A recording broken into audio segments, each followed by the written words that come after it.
hanging out in Newark. First stop of many today on a Saturday. We're out here with Greg Hixson. If the name sounds familiar, it probably does from a bunch of different things. Started racing in 1978, did street stocks at first, sportsman from 89 to 90, one of two sportsman attempts that he had there. Took 92 off, went big block for a few years, actually ran ESS, 92 was big block, ran ESS for a couple of years.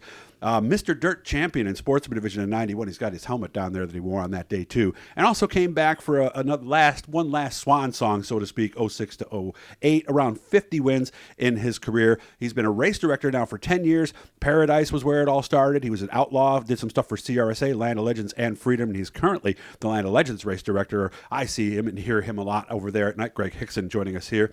How we been, man? How are things? Doing good, Doug. Thanks. Before we get going, I want to make sure we say thank you to SuperGen Products. They made this trip out here possible for us today. Make sure you mention that you heard it here, right, Paul? And they'll give you a special deal. Tell them Doug sent you.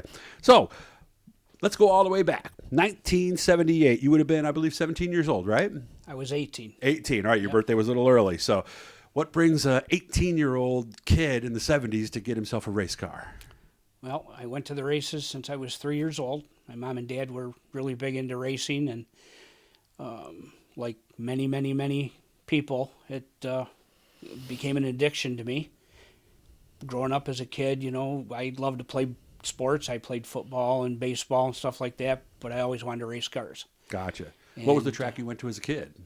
Started out at Waterloo, and then my mom and dad, it was either Waterloo. Well, when Waterloo closed down, then we started doing rolling wheels, Weed Sport, and Canandaigua. And I've pretty much grown up at Canandaigua. We were there every Saturday night. I've been there just about every Saturday night of my whole life. So special place, it is. Then, isn't it? So to be able to work there today must be the ultimate coming full circle for you, huh? Yeah, it's an experience that a lot of people wish they had. Yeah. I'm thankful that I had the opportunity. Some nights when I leave the racetrack, I wish I wasn't doing it, but you know how that is. Had a nice, easy, no-stress job or something, yeah, right? It's yeah. like driving a race car, but right. Let's be honest, that's not it either. So what was the first race car you built back in 78?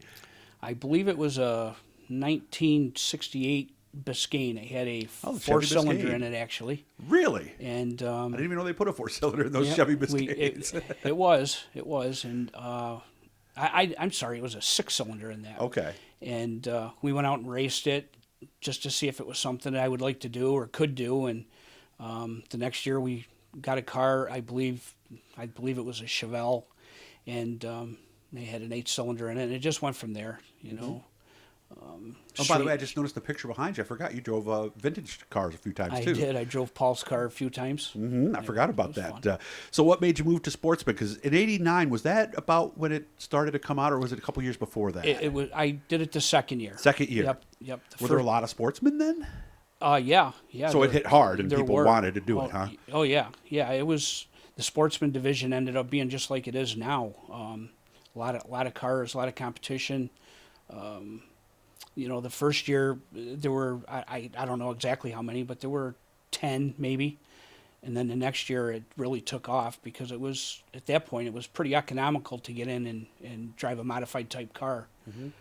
And they were older cars then too. It's not like today where they're buying new stuff. You weren't allowed to have a new car. Was it specified how old it had to be? I don't really remember. I think it had to be 3 years old or something like that. I don't really remember, but we had to run steel wheels. And the motors, they were an open motor at that point. You still had to stay within a cubic inch, but they weren't crates. Yeah, the 355s with the two-barrel, right? Right, yeah. And they were still on the two-barrel carburetor, and the thought of that is the two-barrel carburetor can only take in so much air and fuel at the same time, so it was pretty competitive. I mean, I ran 3 nights a week, and where were the 3 nights? I started out when Rolling Wheels was running on Fridays. We ran Fridays at Rolling Wheels, Saturday at Canandaigua, and then Weed Sport on Sundays. Then when Rolling Wheels quit racing on Friday nights, Rolling Wheels became a special event. When was that? Do you know? Somewhere probably around 90? I would say. Maybe somewhere? Okay. Say. Yeah, because I do know they did run on Friday nights for a long time. Mr. Dirt Champ in 1991, with all that traveling, all those cars, all those different racetracks, that has to make you feel amazing that you were able to do that, because that's quite an accomplishment. I don't care who you are and which of the divisions you're talking about, right? Yeah, that was pretty cool. It was, I believe it was a 20 or 22 race series at that That's point. a lot of races. And I hit every single one of them. We hit every one of them. And back then we had a lot of following. I know there was probably 8 to 10 guys from Canandaigua. We all hit every race. And so it was pretty cool. And you form a bond on the road with those 8 to 10 guys from Canandaigua, don't you? You do. Yeah. You do. And that's one of the sad things about our racing now. I know there's some camaraderie out there. Don't get me wrong, there is. But There is. it just doesn't seem to be like it used to be. We would travel together in groups, and if somebody broke down along the highway with a hauler, we Everybody had stopped. 10 people there helping you, and you go out and race, and you come in, you get into an argument with one of them at the end of the night, but then you would be on a party barge with them at 3 o'clock in the morning out in Canandaigua Lake drinking beer. Yeah, So. or at the local bar where you were staying at the hotel that night. Who knows where it might have been. It was so, fun. So what got you into the, let's call it the dark side, working for the racetrack instead of being one of the guys in the pits? Well, when I quit racing, my sponsor, D&B Movers, Dick Sears, he owned my car the last couple of years that I raced during Sportsman.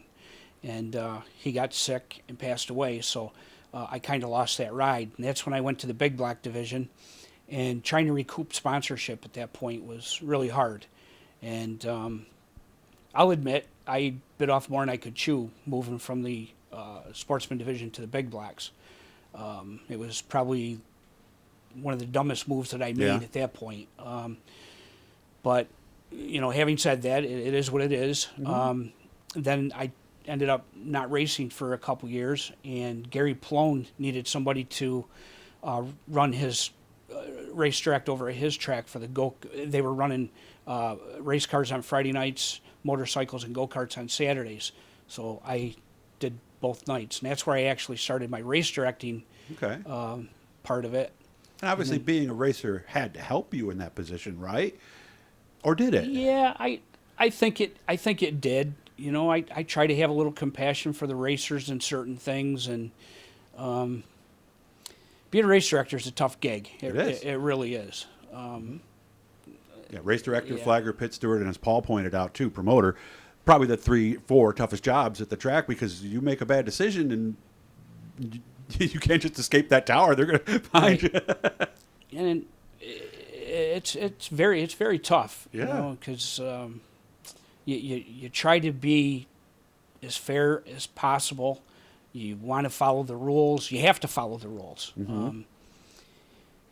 But everybody has a different perception of what happened. And somebody in turn 2 who watching from the inside might see it different than you would from the tower, than the people sitting in the grandstand in turn 4. Exactly. And a lot of the racers even have different perceptions of how things should be done or shouldn't be done, and it's tough. Yeah.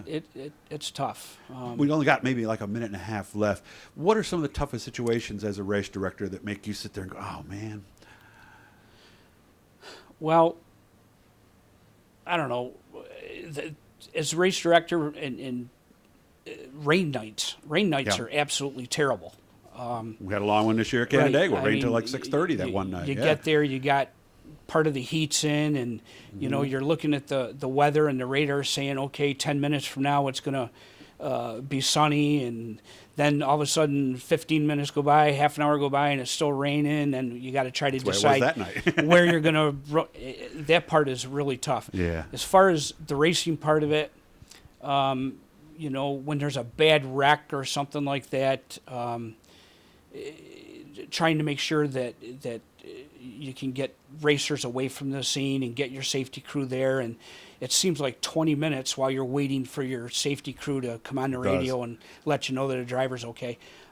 Perfect example is I can't think of his name now. Who took that really nasty? Adam Roberts. Adam Roberts. Yeah, that was a bad deal. Got 10 seconds left, so I'm going to have to wrap this up, unfortunately, but I'm going to come back and see you at another time. We'll continue this. Guys, hit the blue E. Make sure to thank Supergen Products. Like, support, subscribe, and we will talk to you soon, Greg. Thank you very much. Thanks, Doug.